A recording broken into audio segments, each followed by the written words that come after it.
Hey guys, কেমন আছো তোমরা সবাই? তো আজকে আমি আবার কলেজে পৌঁছে গিয়েছিলাম বিকেস আজকে আমার লাস্ট এক্সাম ছিল। আজকে ছিল ফ্যামিলি ল 2।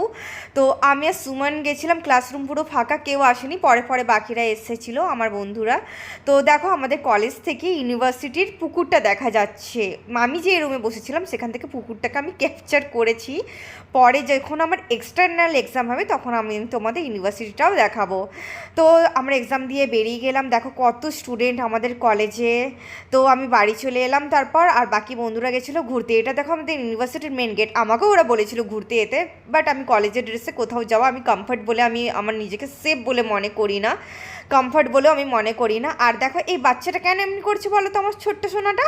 বিকজ আমি বিরিয়ানি অর্ডার করেছিলাম ডি বাপি থেকে, কারণ আমি পরশু দিন বিরিয়ানি খেয়েছিলাম শ্যামনগরে পাঁচফোড়ন থেকে, বেকার টেস্ট একদম। তোমাদের লিটারালি বলছি, সোজাসুজিভাবে বলছি, আর আমি ক্লিয়ার